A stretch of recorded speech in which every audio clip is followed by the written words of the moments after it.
Welcome into West War Room Rivals, where today we will be previewing the AFC West tight end room and tell you why it's not going to be Taylor Swift.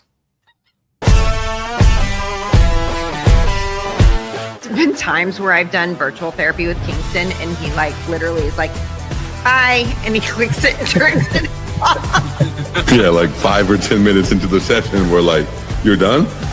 So speaking of chasing the standard, let's talk about the Broncos real quick. Obviously, Good segue. The Chargers fan base is really, really cool, really, really welcoming. Mostly, especially if you're at SoFi. The preparation for Where's my Jayhawk question at, man? That's what I want. Yeah, you want the coming right here. Oh, if they take one message from this book, I would say not to compare yourself with others.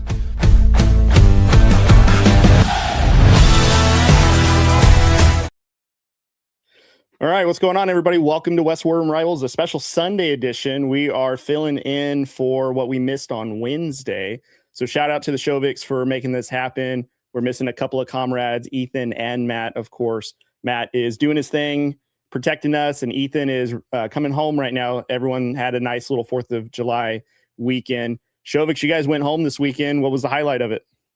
The drive back yesterday.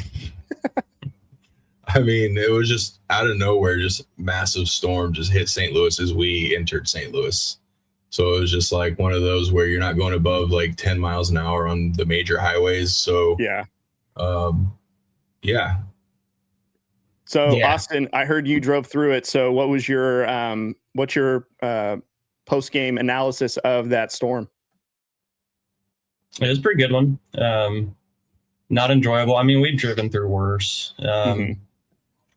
You kind of get used to it in the Midwest. We saw so many people stopping under like underpasses. I mean, the things you're not supposed to do. And I'm just like, those are probably the people from like the Northeast or something who don't know how to like handle storms doing what you're not supposed to do. But it wasn't bad. I mean, would I prefer it to have been like cloudy and no precipitation? Yeah, but yeah. It is what it is. Was just excited to get home. So made it through. Car's fine. We're fine. We made it home alive. There we go. I think what matters. Yep. And a special shout out to Mama Shovik. It was her birthday on Thursday, was it? Yeah. It's Thursday.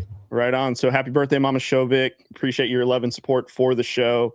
And you guys, it was America's birthday yesterday and Friday, Mr. Taylor Swift got married. So congratulations to Travis Kelce and Taylor Swift. Did you guys see any videos of New Yorkers pissed off that their wedding was happening on Friday? No, but I saw that $2 billion prenup. Yeah. I think there's like I think there's an infidelity clause in there. So yeah, that's I mean, you got to protect yourself when you're worth over $1 billion, you know? Yeah. I mean, but Travis isn't going to mess this up. I hope. Yeah. Let's hope not. I mean, if he messes this up, then like there really is just no hope for guys anymore. Like you just landed I don't even know what we would call her. Not even like the great white whale, just like you landed the one. The great white buffalo. Yeah. Yeah. And you're still going to mess it up. Like we have no excuses anymore. We can't defend anything if he screws this up.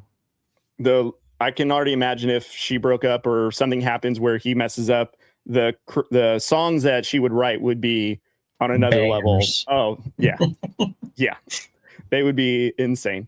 So, all right, guys, we're just bantering at this point. If you guys are watching us live right now, please subscribe to the YouTube channel. We're at 565 right now, guys. We are closing in on that 650 by the end of this month. We got a little bit of catching up to do, but we have the holiday weekend that was, that we had to enjoy. But if you guys are watching us live right now, don't forget to subscribe. Also, shout out to JBW Solutions, LLC. We're recording out of the JBW Solutions studio.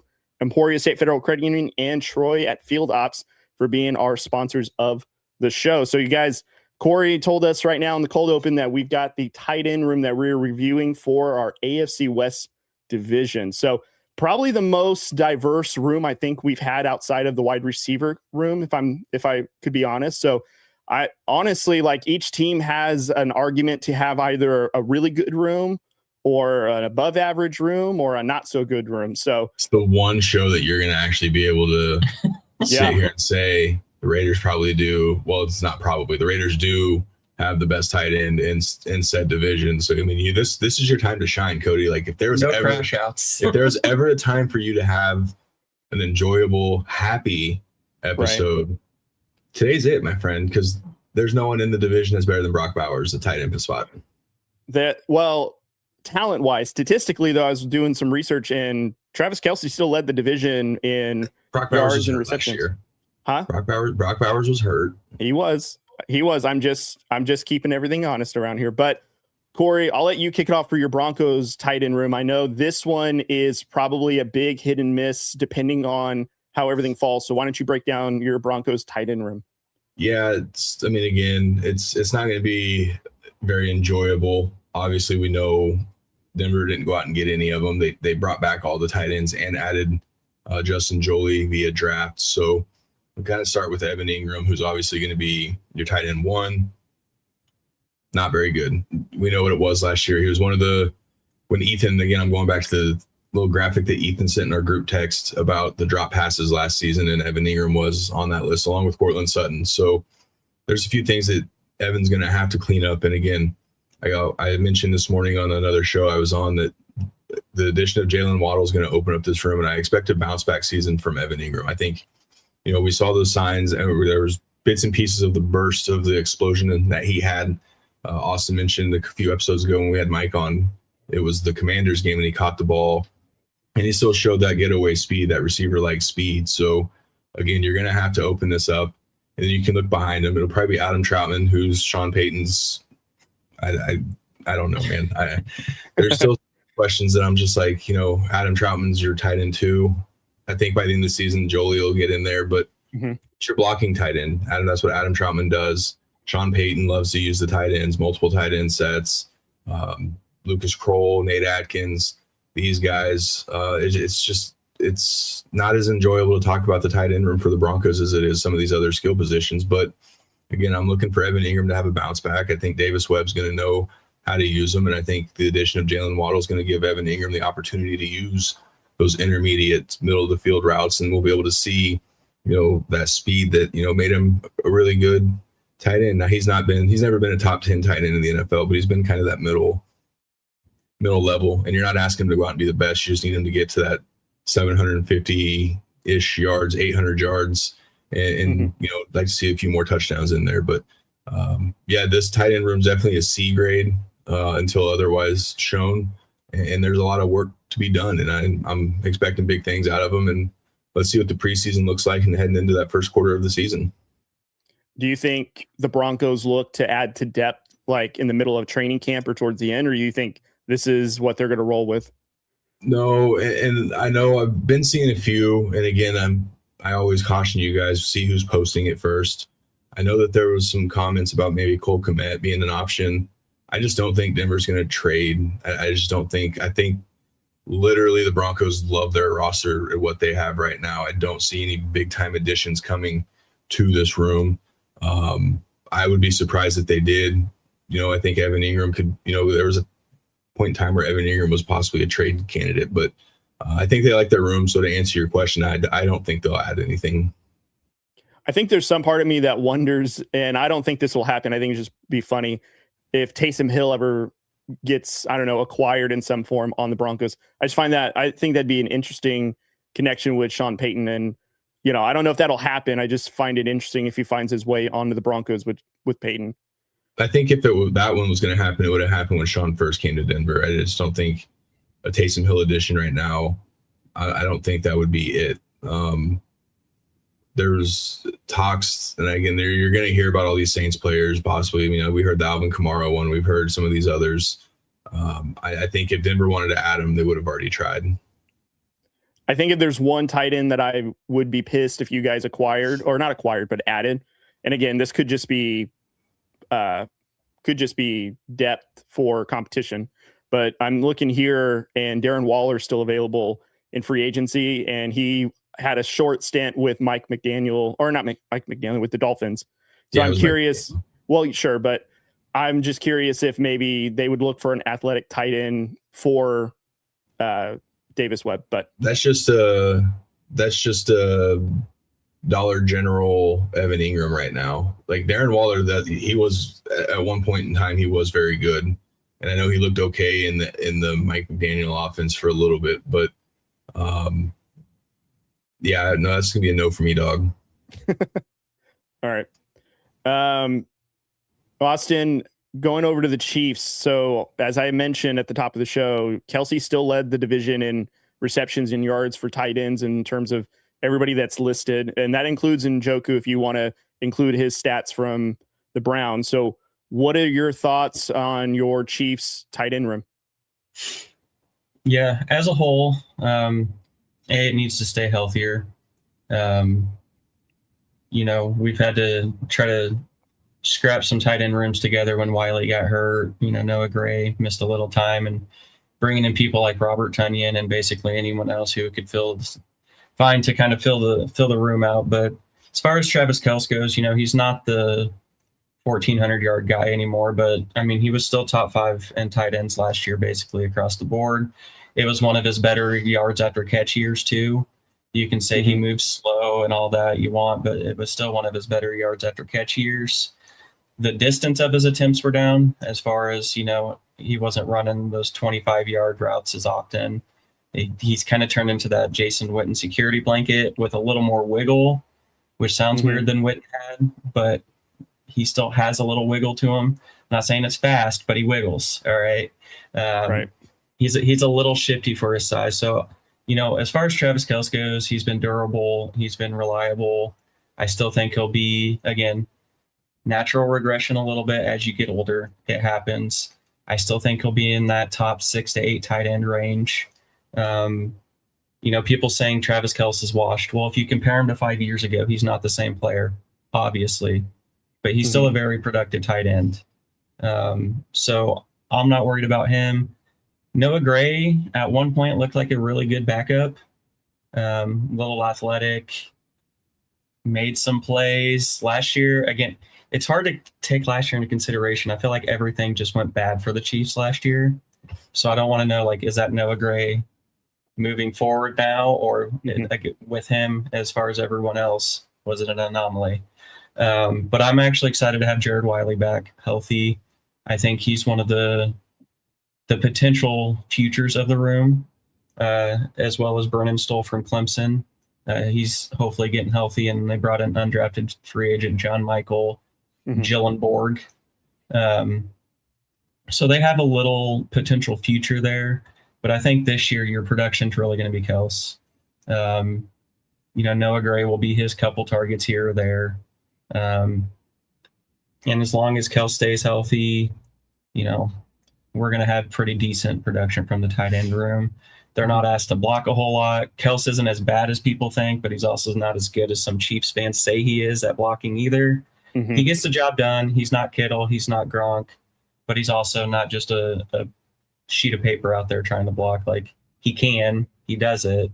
They're just not asked to. Andy Reid doesn't ask his tight ends to block a whole lot. So the room as a whole, I'd probably put B-, just because after Kelce, it really is not that good. Noah Gray, I feel okay as your tight end 2. Wiley is your tight end 3.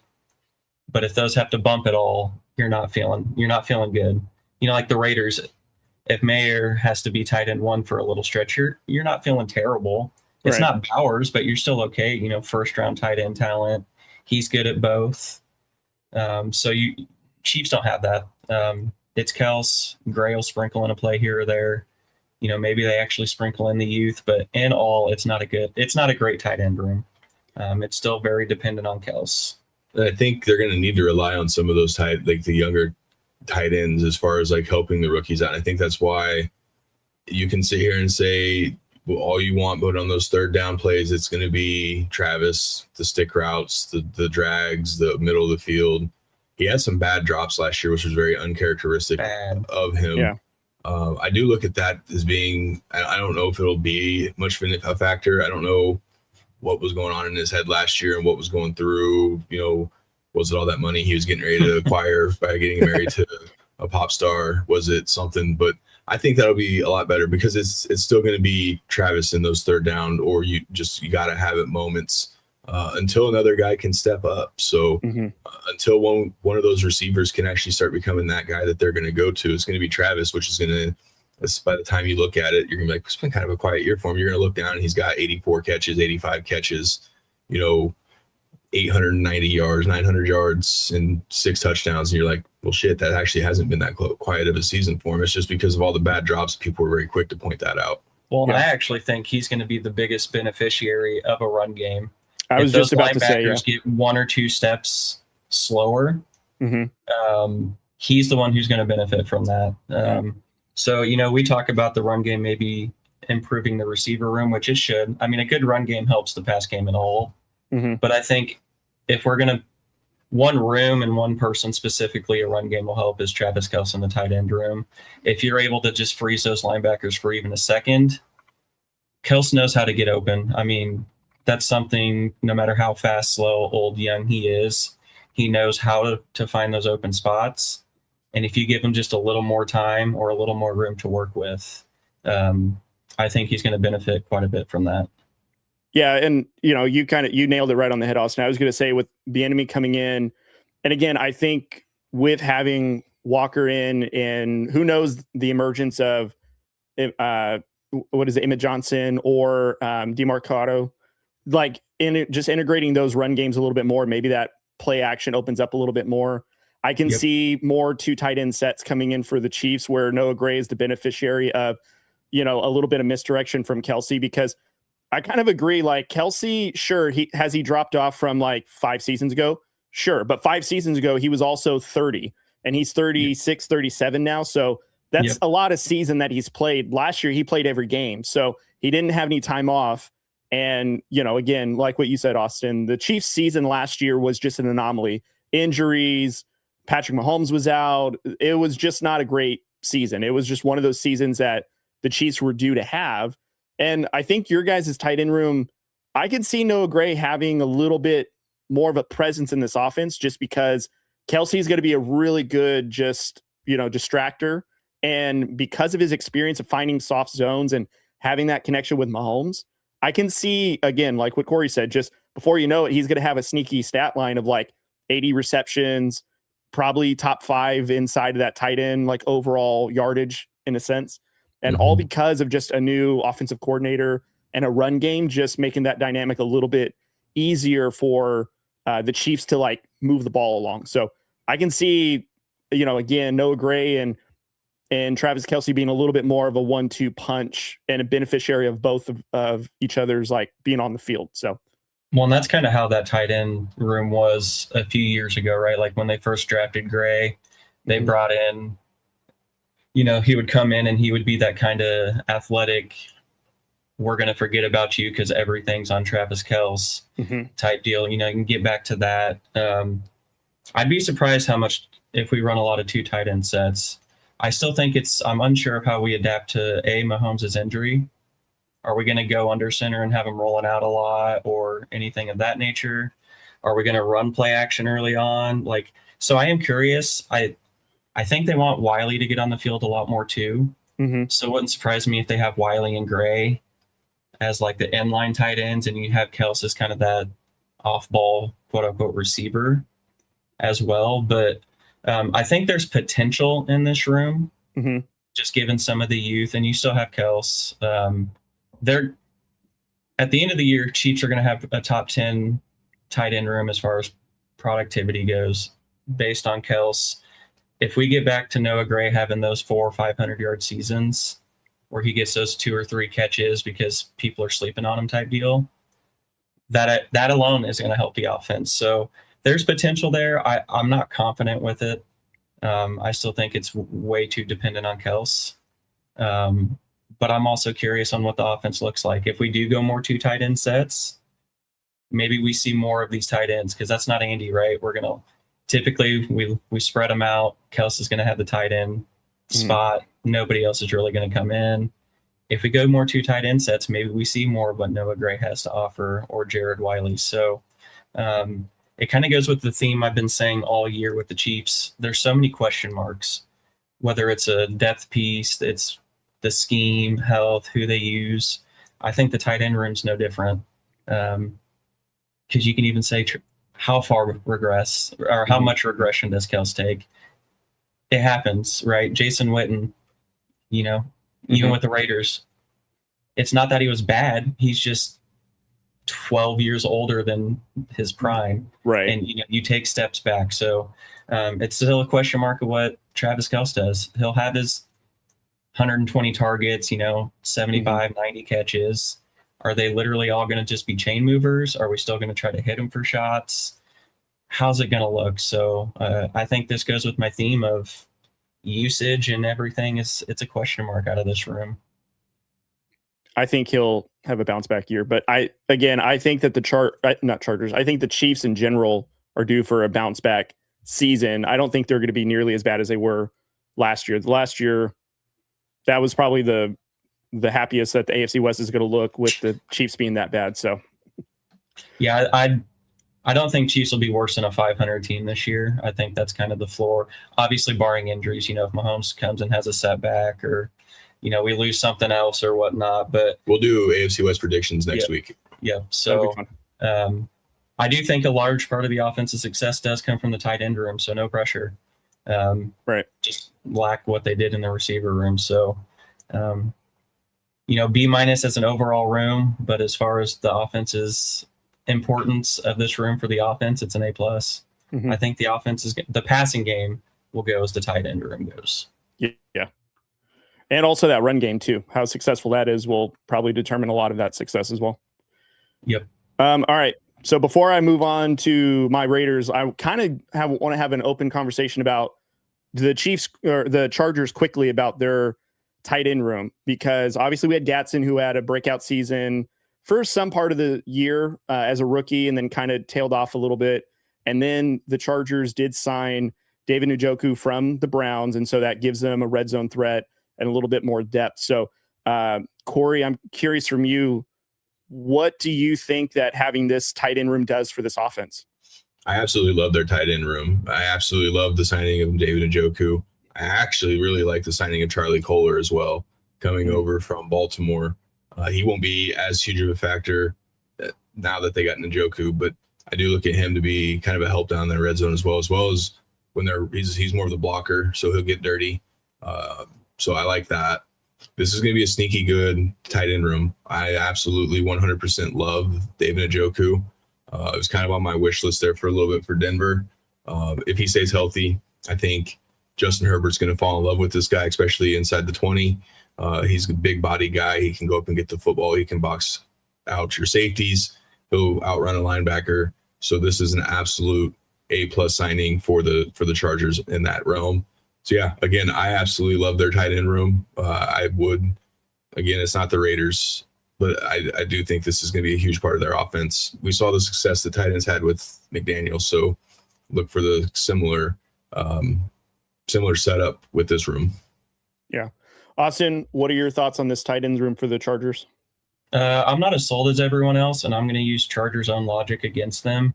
They were quick to point out how injury-prone Waddle and Walker are, but Njoku's missed more games than either of them. When healthy, I think it'll be beneficial. I'm not sure. Again, he hasn't finished a season in 2 or 3 years. Again, that could be a Cleveland thing. Who knows? The potential's there with it. Gatson, he had that, like you said, nice, I don't know, it's like a 4 to 6 week stretch, but he's still young. You would like to think some natural progress will be made. And then Charlie Kohler, he'll be a good blocker. I mean, his career high in a season in receptions is 10. He can obviously exceed that, being behind Likely and Mark Andrews. Not a lot of targets to go around, but it is deep. I'm not as sold as a whole as most are. The talent is there. I compare it to Denver's running back room. If JK stays healthy, you love the room. If Njoku stays healthy, you love the room. Behind that, you'll have, Gatson, the second-year potential guy, kind of like an RJ Harvey. So it's comparable. I think the potential's there. Health-wise, natural progression, scheming with McDaniels. It is all there. I'm just not as sold on it up front as most are. You know, if Njoku does miss time, now you're leaning on a second year, still kind of unproven second year guy. Like he had the stretch last year, but it wasn't quite put together. This is one of the rooms, like Denver's running back room, not sold up front, but by the end of the year, we can easily be talking about it being the best tight end room, not just in the AFC West, but in football. I mean, those three do have the talent. I'm just not as hyped about it up front with where it is before the season starts. Yeah, I mean, comparing Gatson to last season, he did have 4 games where he had 2 touchdowns. One of them was 164 yards to a loss to the Colts. I think it was like week 6, if I'm looking at it correctly. But, you know, Gatson, I think, is interesting because, you know, he went kind of quiet for 8 straight games. And not that he was like had 0 receptions, but, you know, a couple of 6 receptions here, but only for 13 yards, 5 receptions here, but only for 40 yards. So not as much production as you would like to see for as much volume as he's getting. Maybe that's because of the former offensive coordinator for the Chargers in Greg Roman. Maybe now with Mike McDaniel, again, it's going to open up this another world of, you know, spread offense for this Chargers. But I guess I question, like, in this room, Njoku is the number one, probably based on experience and reliability. But when does Gatson take that step forward to be that number 2? So I think the Chargers, very similar, and I think we've talked about this several times throughout each position. This is very similar to me to the running back room, which is it is a boom or bust kind of a thing. It could go really well, or it's not going to be that great in general. I think it just depends on, one, the health of the offensive line, of course, because maybe that doesn't have the tight ends blocking as often if they have a healthy offensive line. But also, too, like, which one of these guys can stay on the field? Can Njoku stay a whole season, or at least 80% of the season? Is Gatson going to take a good leap forward to where he can be a reliable option in this offense? Because that's another dynamic here that could be scary for the Chargers. But I feel like this Chargers room could be the 3rd best tight end room, or the 4th best, or the number 1 tight end room in this division, just because that's how wide the scope is, depending on a lot of different factors within this offense. But I think it's because, like, Gatson and Njoku kind of complement each other in a way, but it just depends on the reliability of Gatson, I think, at the end of the day. Like, if he doesn't show up, then this tight end room is kind of really hindered by Njoku, who's injury prone, as Austin pointed out, and then the other tight end that you mentioned, who is going to see more playing time, but he's more of a blocking specialist rather than a pass catcher. So I think it goes also to what I said about the Chiefs. Like, they're going to have to rely on some of these tight ends to kind of make up, because, I mean, you're losing Keenan Allen. You're not bringing Keenan Allen back, and that's a lot of production right there just by Keenan Allen alone, right? Crucial down production. So I know that Ethan had mentioned about Lad McConkey and his target volume, obviously QJ. But I think at the end of the day, if you can get one of these tight ends to get up there in the 70 catch range, you know, I'm not sitting here saying go out and have 1,000 yards, but I think for it to be like, it's to 700 yards. I still think David Njoku has double-digit tight end touchdown ability. I think he could be a 10 touchdown guy if he stays healthy and they use him correctly. I think Justin Herbert throwing, the high point of the football in the end zone for David Njoku. We saw what Njoku was able to do with way lesser talents quarterback with Cleveland. So now you're actually getting a quarterback in there who can throw the football accurately, who knows where to put the football in the red zone. So I think similar to what Kansas City, they're going to need production from them tight ends to get some of that production that they may lose by not getting Keenan Allen back.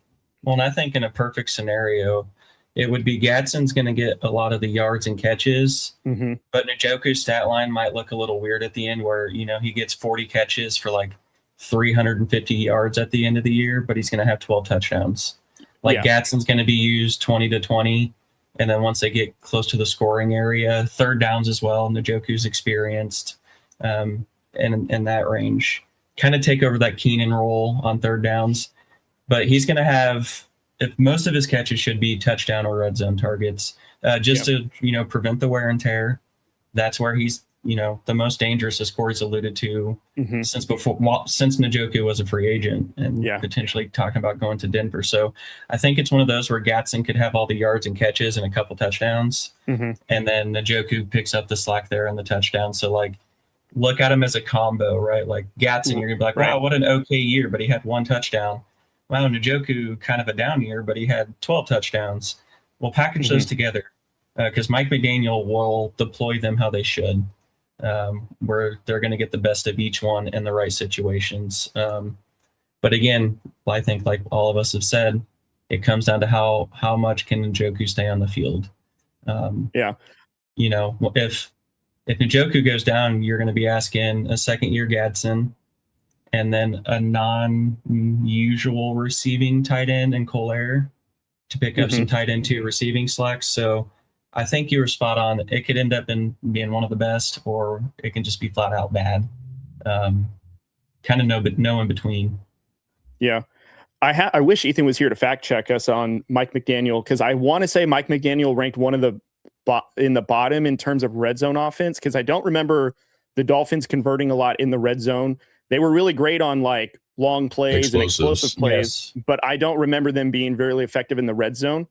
And again, I wonder how that translate with Njoku. Like maybe that's the focal point of the red zone to kind of get him targets, because maybe he's able to make the field look a little different in terms of coverage. But also, to your point, Austin, if he's not on the field, what does that red zone offense look like with Gatson as your guy? Because he's more or less of like a catch and run kind of guy, not necessarily post up. So yeah, and McDaniel in Miami, when his red zone offenses were good, it was that one career year by Jonnu Smith, right? And then it was like the 6 games that Darren Waller stayed healthy for them. So when his red zone offense is at its best is when he has that tight end, Jonnu Smith and Darren Waller. But other than that, his red zone offenses were not that good. Like you wanted to get them inside the 20 and not let them get the explosives. So McDaniel will target them. It's just they need to be available to be targeted. Yeah. And also to Ben's too, like totally different quarterback that he has now. Like 2 in the red zone is a lot different than Justin Herbert. Not giving too many flowers to Chargers or anything like that, but it is night and day compared to quarterbacks that he now has. So yes. All right. And now the moment Cody's been waiting for. That's best right. For last, baby. That's right. The best tight end room in the AFC West. The Las Vegas is one of the few things that we can hang our hats on, guys. So of course, I'll say we, all of us together, we're in this together, especially Austin, the Raiders fan over there in the corner. That's true. All right, guys. So again, the Las Vegas Raiders, not a lot of shining spots, but one of the shiny toys that we do have in our franchise is Brock Bowers. Now, Brock Bowers did miss 7 games this season, or 5 games this past season. He had a knee injury early on. A lot of that was because of week 1. Pete Carroll's trying to get him to leg it out. No pun intended. Just didn't work out so well, but Bowers still ended his second year with 64 receptions, 680 receiving yards, and 7 touchdowns. So still pretty productive.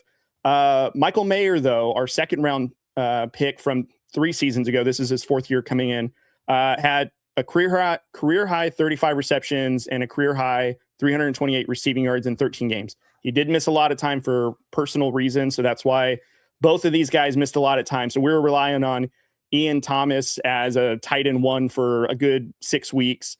And there's a tight end that we have now, I think that we had last season that was on the Broncos for a few seasons. Alex, I can't say his last name. It is, or Albert, I can't say his last name. It is Alberto. Alberto. There we go. It's Okwebenum. Gesundheit. Okay. So anyways, there you go. Yeah, bless you. But anyway, you guys have Alberto, huh? Yep. We do. So he probably will squeeze into like a 3rd tight end rotation, because Ian Thomas is, a bit on the older side. And Albert, I think, is is just a couple of years older than Bowers and Mayer. So more than likely, he's going to be the 3rd tight end. And he's an excellent blocker. Like, one of the things that him being on the field, he was able to open up a lot of lanes for Ashton Genty, especially when we had our O-line woes like towards the latter part of the season. So he's a very effective player that I see him being on the roster. But I think what I'm encouraged about with, Clint Kubiak and this offense that's coming in now is Brock Bowers, with a lot of these improvements that we see, should be the beneficiary of all this and coming in healthy. Year 3 is probably going to be a season where he probably will lead the league in either some form of receptions amongst tight ends, reception yards amongst tight ends, or touchdowns in general, because he is just one of the main focal points within this offense. Michael Mayer, though, to me is the wild card of this room, just because the gap of talent between Brock Bowers and Michael Mayer is pretty extensive. Now, I'm not saying that Michael Mayer can't be a really good tight end too, but his career high is only in 328 yards. It's not like he's, bringing in 50 receptions for 500 and something yards. It is still a pretty big drop off from Brock Bowers in general. He's very good in the pass blocking schemes, but it's the second tight end duties of that, he has to block. He has to be out there in protection.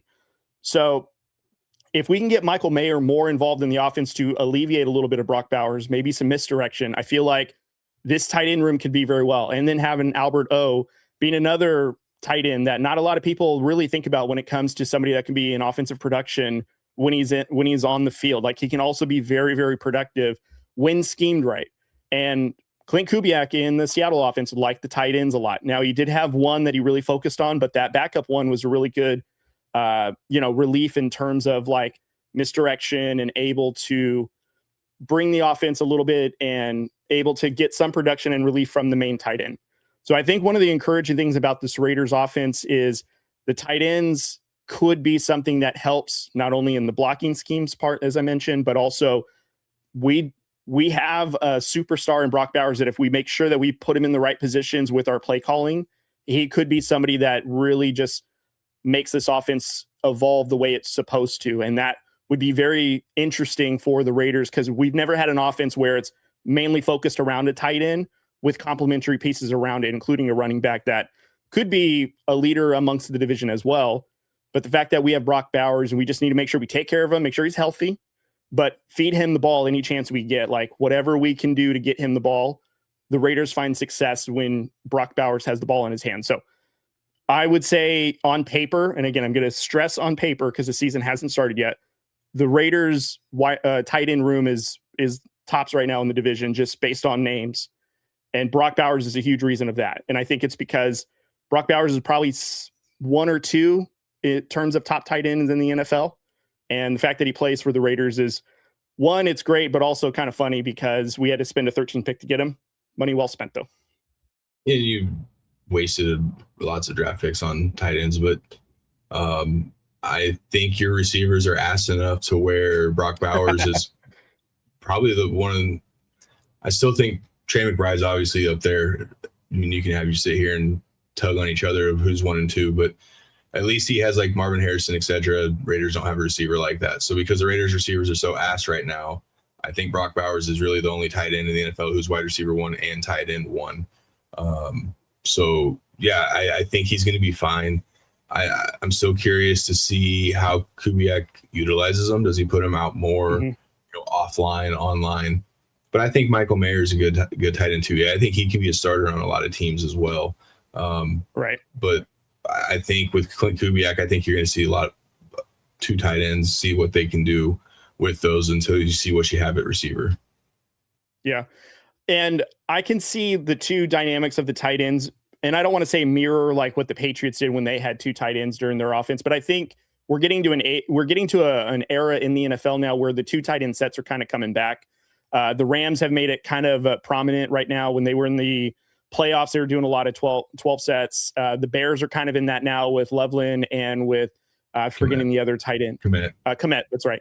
And I know like sometimes you hear teams that have 2 good tight ends, like one's usually on the table, but smart teams usually hang on to talent. And I think having 2 tight ends now is probably a smart thing to have for not only blocking, but pass catching and just another layer to your offense. And one of the things last year about the Raiders offense, which is having Chip Kelly calling plays, which another thing, is just, again, kind of coming up to modern times of just having different avenues of moving the ball down the field, not just like hand the ball off 3 consecutive times. Okay, now a long pass. It is now hopefully going to be a little bit more involved where you get a little run action here, a little play action there, a little something for Brock Bowers, something for Genty, and then maybe that opens it up for Trey Tucker, not Turner, and just makes this Raiders offense look just that more dangerous. Because honestly, in order for us to compete in the division with all these great defenses, we need to have an offense that throws everybody off balance. So Brock Bowers is a nice starting piece. It's just we need to have the Raiders now put it all together. And I know that next week I think Austin had teased us in our group chat about offensive linemen, but tight ends starting just being able to block and pass catch is a huge thing for the Raiders to have. Yeah, do you have anything on that one? Nope, I think it's pretty well covered. I think we're all pretty unanimous that Raiders have the best tight end room in the division, right? So I'm curious, who do you think has the worst one? I'd say Denver right now. Unfortunately, I would say Denver, but again, I stress everything on paper because Denver might have a number like. Stop. Sorry, I was trying to give you hope, but all right. No. I know what Evan Ingram could be, but I also know that he's not going to be the focal point of our offense. There's no tight end on our roster that's a focal point of our offense. Raiders have a focal point on their offense is Brock Bowers. I mean, you can throw Ashton Genty in there, whatever, but as far as like tight ends, Brock Bowers is that focal point. Travis Kelce's still the focal point for the Chiefs when what they're trying to do. Evan Ingram, David Njoku. I mean, no, I the depth in Denver's tight end room also is just it's not there, and I'm okay with saying that. Like it's not the end of the world if we have the worst tight end room, but Jalen Waddle and Cortland Sutton and those guys can still kind of pick up that slack. But no, not for me. You're not going to hear me say Denver has the best tight end room. Fair enough. Yeah, I think it's Denver too, but I only asked it because I think Chargers are closer to that than most lead or most are saying, mostly because of their depth. But again, like I think Bowers and Kels kind of clear, and then I still think Gatson could be that. I mean, it's a huge question mark though. Like he hasn't been that, so it's hard to think he will be. Going into year 2, I think Gatson has that potential. But how many snaps are going to be taken from him? Yeah, they're paid their third string tight end almost $10 million a year to block. Like when we're talking about, saying that he's going to get on the field though. Right? Yeah, when we're talking about tight end rooms, I'm thinking of your 1, your 2, and potentially your 3. What's the gap between what their production could be? And yeah, so that's there's a gap. Adam Troutman. Well, no, I think no. I'm not saying between the Broncos. I'm more or less, kind of conceding to Austin's point of like Njoku could be on the field, may not be on the field, and then Gatson, is he going to take a huge step forward? And their talent is not similar, but like they're respected in what they do, especially. But if neither one of them live up to that talent, then that room is not great at all. And I'm not trying to say that like that still means that I'm not trying to say that the Broncos are going to be the best in the division and all that stuff. Right. I'm just saying, meeting Austin's point with the Chargers might be at the bottom just because depends on injury, depends on how Gatson develops and all that other stuff. Like I feel like like you're right. Ingram and then your second tight end. It's a huge drop. When you say it, you like, even you can't help but laugh when you say it. Like you're right. It's a drop. But your rookie tight end, is it Jolly? Oh, Jolly. Yeah, Jolly. Justin Jolly. Jolly. I like that could be one where maybe he takes over the number 2 role just because of options. He might even take over the number 1 role. I mean, yeah, that could be not a fun. I mean, it could. Well, no, we're not even going to worry about that. I think Broncos' future tight end room looks pretty good with the tight ends they drafted. But I think going to Ingram 1, Troutman 2, and I don't even know who 3. And I can sit here and I know Mike said, and Mike and I had that conversation on here, 2 weeks ago about Evan Ingram possibly having a breakout season. I still think an Evan Ingram breakout season is still not better than a Brock Bowers just average. Yeah, like regular. Like let's say Evan Ingram goes out and has 850 receiving yards and 7 touchdowns. I still think Brock Bowers is going to clear that by week 8. So it's just one of those where I'm not sitting here saying that and we're not at all saying that this is a bad thing whatsoever. I'm just saying it's okay to look and see what you truly have. You're not going to have the best position group in every statistical, like in every single category. But I'm just saying, I would say too, you clowns that are watching that are going to think that you just don't know.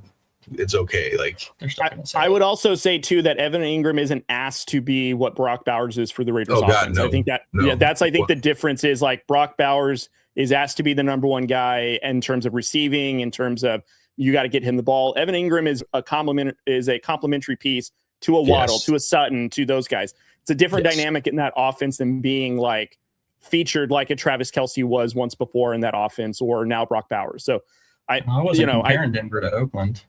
I was comparing Chargers and Broncos, y'all. I think that, yeah. And, No, and again, I I still think a healthy, like even 80% Njoku would still be a little bit better than what Evan Ingram's been doing. And again, that's not a dig. It's just one of those where it's just been facts. Yeah. Well, when the regular season comes, it'll be a lot of fun to have conversations and look back on these receipts that we're keeping on everybody. So, yeah. And I will say, I mean, because we're all unanimous here, Raiders, best tight end. I know that's the next on our rundown, so we're good with, Raiders. Yeah, Raiders, yeah. So, segueing into our NFC or AFC, NFC East preview, we're starting with the AFC East. So, I do want to say something before we get going with the AFC East. Jets, Dolphins fans, you're not getting any time in this. Nope. You are what you are. We're going to talk Drake May, and we're going to talk Josh Allen. So, I apologize to Dolphins and Jets fans. It's just, it is what it is. Maybe next year when we're doing our League Recon and we're doing the AFC East preview and you guys are picking 1 and 2 and we'll go from there. So I did just want to say that before we segued in, because I know we could look at our rundown and say, there's only 2 things on here. Well, yeah, we're not talking about the Jets. What if I pick one of those to win the division? Then that's on you. That's That's on you at this point. Drew from Des and Drew, so sorry, man. I mean, you can still watch, but probably won't be talking about the Dolphins today. Go Chan. That's about all I got. Yeah, there you go. You got Devon Achane. He's a great fantasy option for sure. Literally the only one on the Dolphins. All right, so let's talk about Drake May year 3. And you guys, what's interesting is obviously we had not Rex Burkhead on last week, and he talked about Drake May. He talked about the offensive line struggles, and he talked about what Drake May needs to do in year 3 to help get this team over the hump and being Super Bowl contenders. So, Corey, because you have Bo Nix, again, from the same draft, I feel like Bo Nix and Drake May are compared a lot to one another. So I want you to kick us off here with Drake May year 3. What do you expect from May in this year 3 from him? Yeah, so it's very similar to what I said about Bo Nix. Year 3 is very, very, very important for this quarterback group. You can even lump in Caleb Williams and Jaden Daniels in with this. I mean, year 3, you're heading into that possible contract. You got your contract coming up in a year or 2. Same thing with Drake May. I mean, we all know what he was last year. We saw what he was last year. Again, with the doo-doo offensive line, he played really well. And then in the postseason, we saw the struggles. And again, I look at this with him, utilize the 2 running backs, utilize that. You got A.J. Brown now. You got great skill position players. There's going to be an odd man out. We talked about that on our TikTok lives with some of the Patriot fans about the odd man out. But I think now's the time. I think New England has set Drake May up to be a very successful quarterback. I think they're putting all the pieces in place for Drake May to be successful. And so, again, year 3 is very important for him. So let's sit back and let's enjoy this, because we're going to get some great games with him, Josh Allen.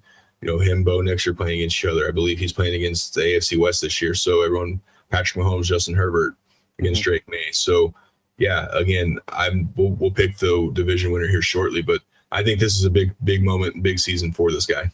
Yeah.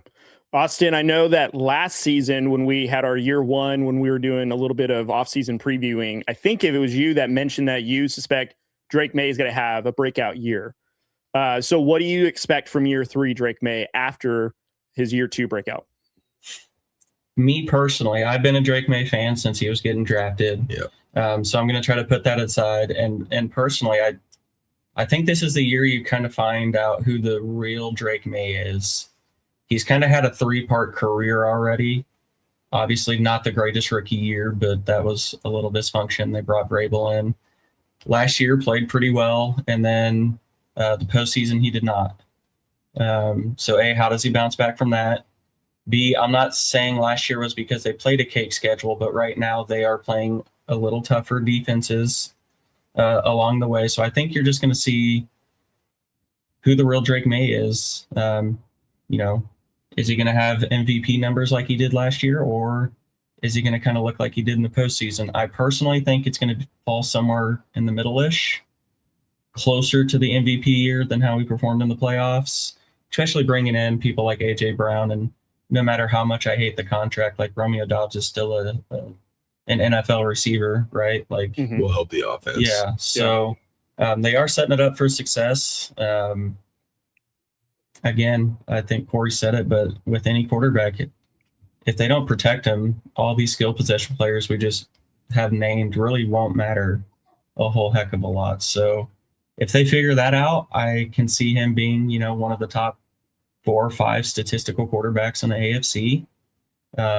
If they're unable to protect him, you're probably going to have a rough season.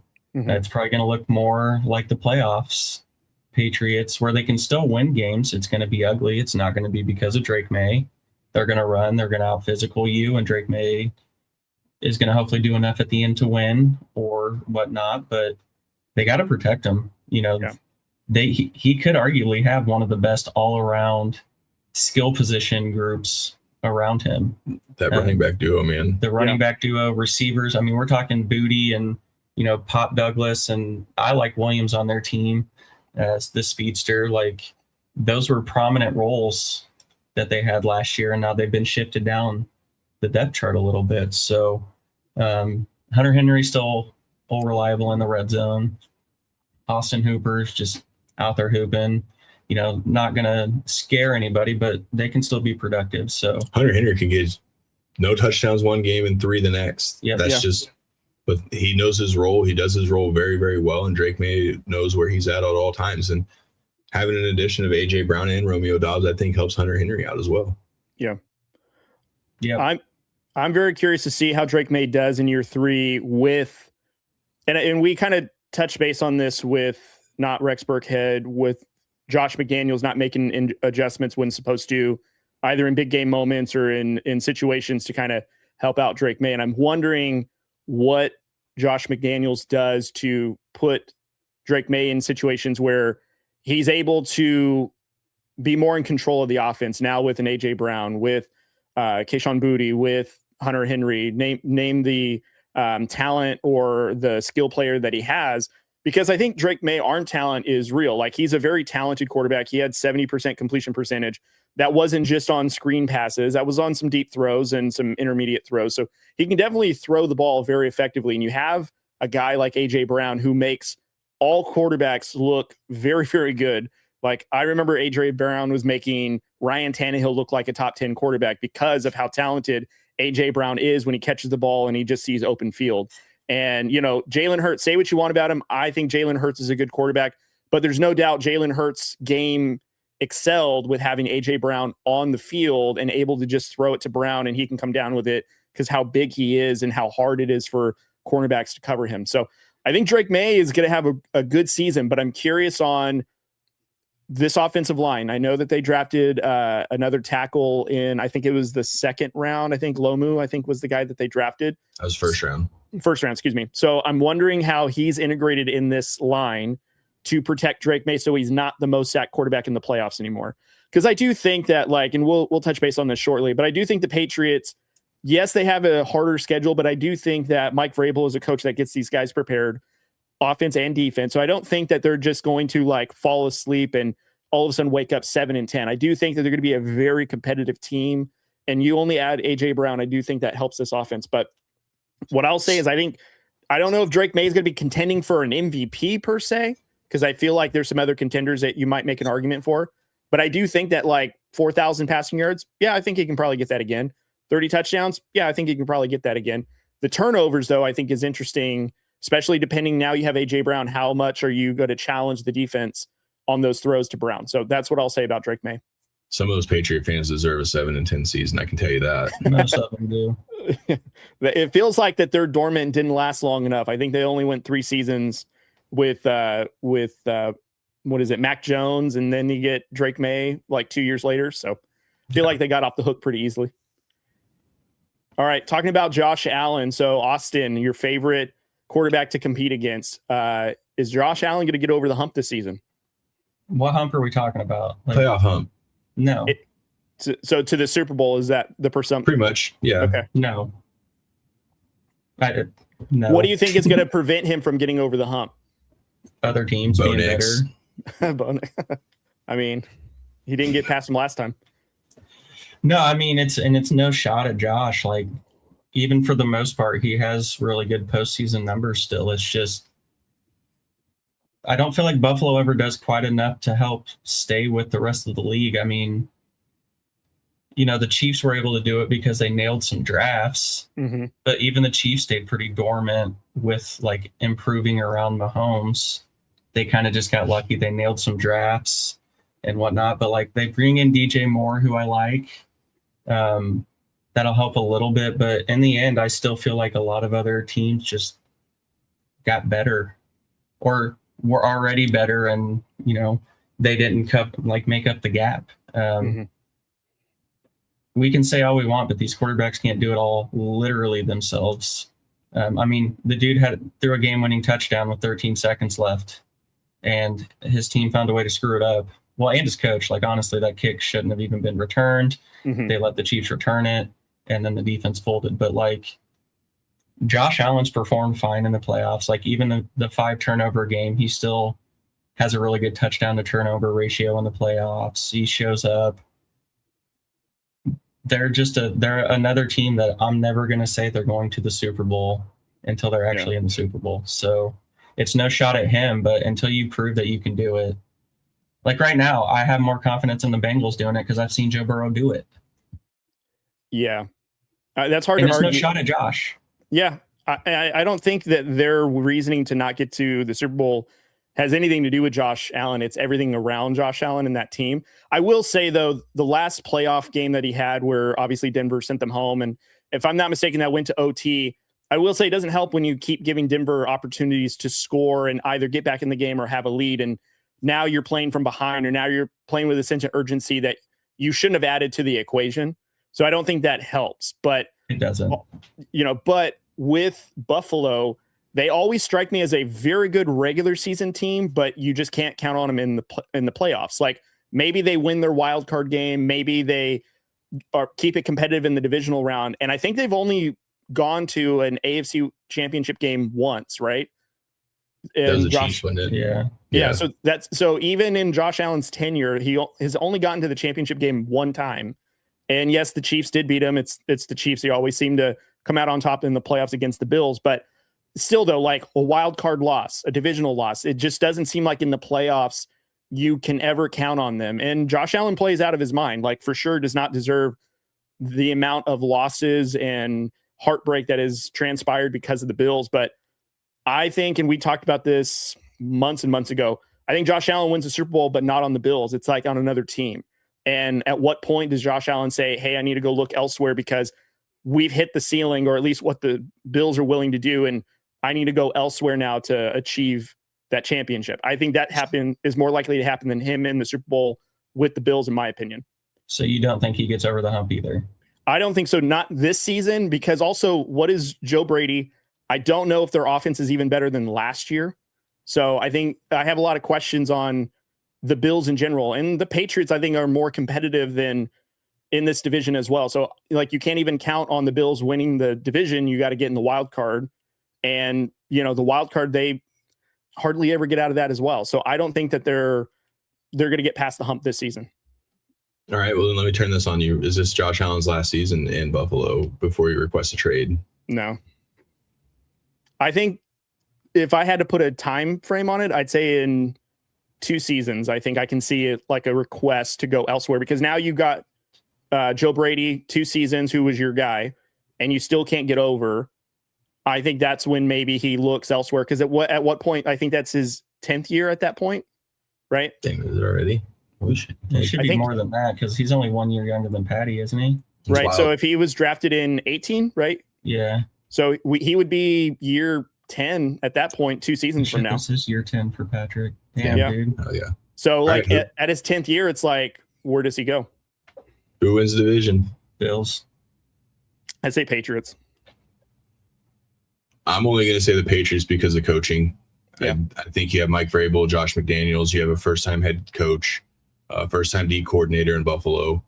I get it. You still have Josh Allen, but I'm taking coaching and the coaching experience into factor here. So I'm taking the Patriots as well to win this division. I will say, before we go to the NFC East, which is a huge one, I would say if Mike Vrabel was the head coach for the Bills, I would say then they're Super Bowl contenders because I like Vrabel more than Brady. I think Vrabel is that coach that helps propel them further. You just made a lot of people in New England puke. Mama Williams, I'm so sorry. I didn't mean to say that out loud. You're gonna be mad. Yeah. Oh shoot, I just got my allowance cut. Dang it. All right. NFC East, you guys, probably the most intriguing division or one of them in all of football. So we got the New York Giants, of course, had big offseason moves. Corey, how dangerous are they in the division?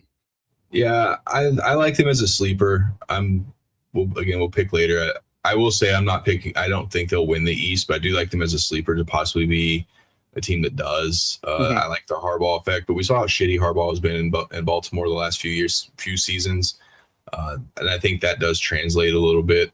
I love Jackson Dart.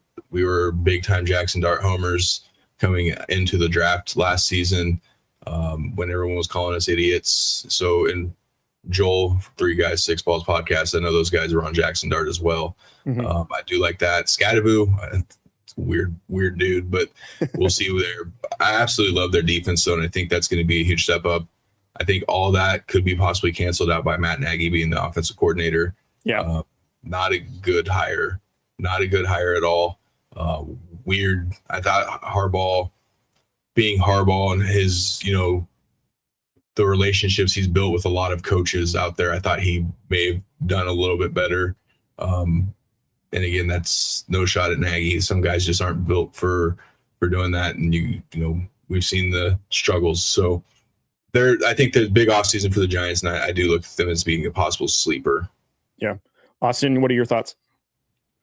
Yeah, I mean, I think Harbaugh and that defense will keep them competitive, but you need more. I don't think – I mean, we've seen some quick turnarounds. I don't know if this is the year, but I think this is kind of like what we said with the Raiders.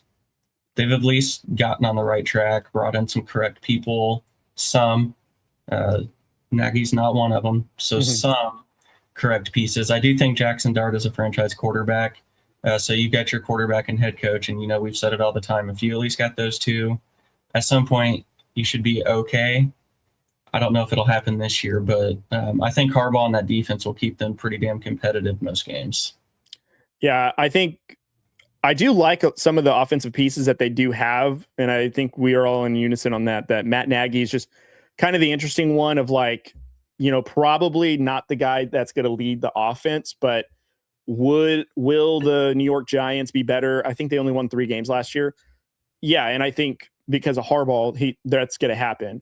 I just am curious if Harbaugh just got himself in a situation where he moved on to Baltimore to go to New York to just be either an 8-9 team or a 9-8 team, just because again, a lot of the problems in Baltimore were the offense sputtered a lot, or it was hot at one point and then all of a sudden it disappeared.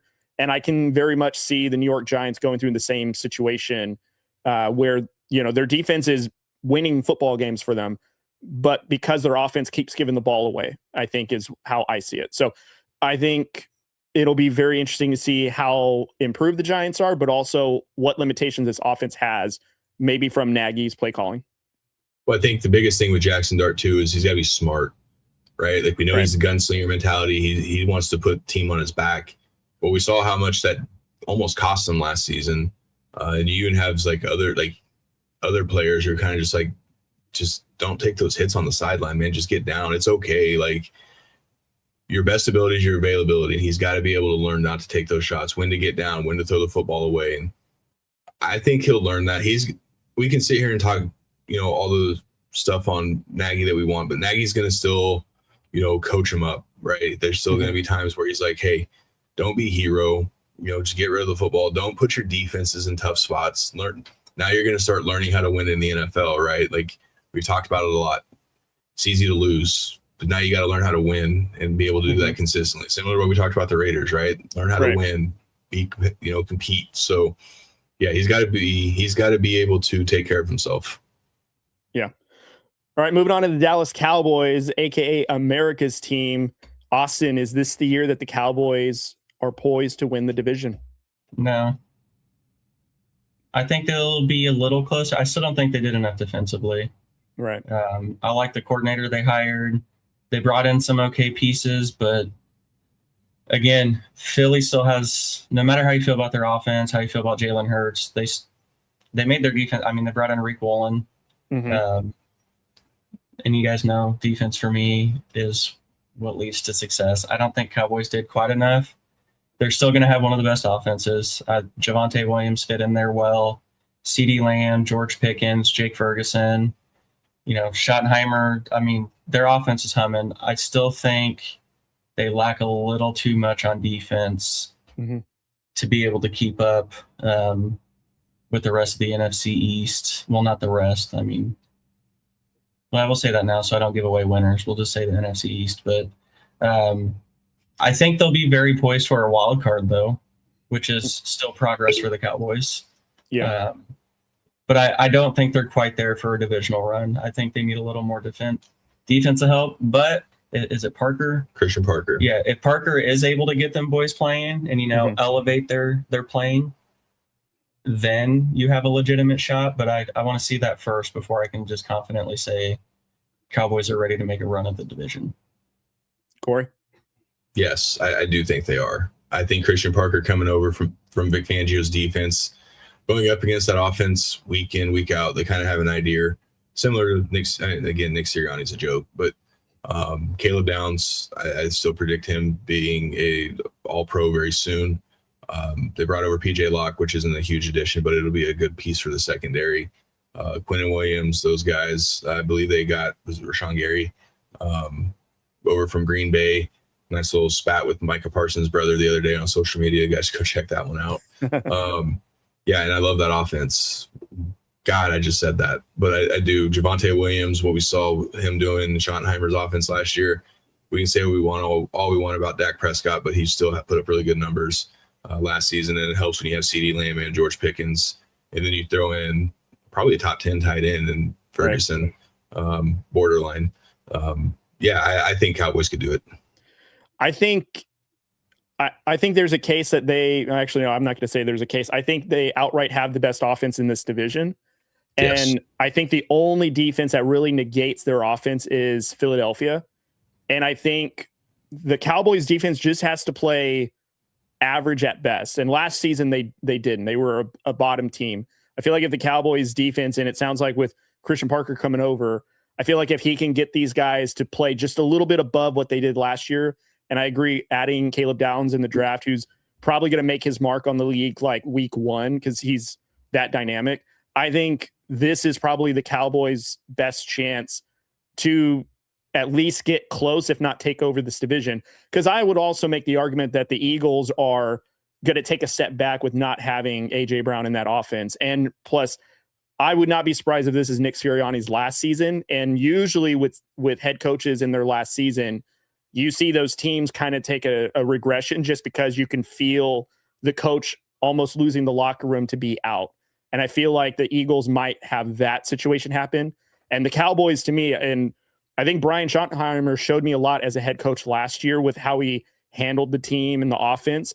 He's a very good head coach. And I think that this team is put together just enough to where they're going to be dangerous in this division. And I would say like they're going to be a very, very tough team in the NFC in general. But I think in the East, for sure, like the Cowboys are poised to potentially win this division. So, and he's Brian Schottenheimer. That is, he coached hesitant at some points last season during the season. Right. I need to see a little bit more aggression out of him. Now, there was times where I'm like, okay, I get it. He's not one of those, and I love he's not really buying into the analytics for everything. It's more of still trusting your gut, and that's okay too. But I want to see a little bit more aggression out of him because, again, you have that high-powered of an offense. You have Javonte Williams.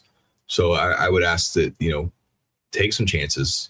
Right. You want to be great. Andy Reid always talked about it. You got to take chances in order to get to where you want to go. And we've seen Andy and what Andy's been able to do. I mean, the dude ran some wild shit in the Super Bowl games, and we see how that panned out for him. So, yeah, that's my only thing about the Cowboys and Schottenheimer is be a little bit more aggressive and go with it sometimes. Yeah. And I kind of led the question on this one so that way we can kind of move on a little quickly, but I don't think the Browns are going to be, or the Browns. I don't think Philly is going to be as good as they once were because of AJ Brown and again because of Nick Sirianni. So I think that next season they're going to take a step back, and I think that's going to affect their play in general. So Corey, quickly, what do you think of this Phillies team next year without? Did you hear that Philly fans? He said you guys are going to be the Browns this season. That's right. Without Brown. Yeah, I don't know if it's too much for regression, but I still think it's a Nick Sirianni problem, and I'm going to stand on that. But I think their receiver room is going to be fine. Okay. Austin? I think they get better. I like what they did defensively. Jalen Hurts isn't going to have a receiver yelling at him to look at him every other play. Mm-hmm. Hurts is actually better and more efficient when he can go after Dallas Goedert. They drafted another tight end, Stowers, who can make plays. I actually think this makes their offense better. They're going to use their tight ends. That'll help Barkley. Devontae Smith is still a very good receiver. Mekhi Lemon may or may not be a very good receiver. Who knows? They drafted him to be one. Right. But I think getting rid of that, and this isn't to say AJ Brown's not good, but he is a receiver who, if he doesn't touch the ball for a while, he's vocal about it. Right. You're not going to have that anymore. Hurts is going to be able to play his game with his tight ends. Like, that's when he's at his best, is when he's going with Goddard, when he's hitting the tight end. They drafted another young tight end. I actually think Philly takes a step forward compared to what they did last year. All right, that's going to segue us to who wins this NFC East division. Austin, who wins? Eagles. Okay, Corey? Cowboys. I can't believe you guys can even say that. I think the Cowboys win the division this year. So, which is sad because it's weird. Yeah, it is weird because I'm almost saying it as like I don't want to hear that fan base this year saying this is our year and all that, but I think the Cowboys, this is their best year. I do think Philly gets in as a wild card, but just not the division. So we're flipped. I think Philly still wins the division and Cowboys get the wild card. Yeah.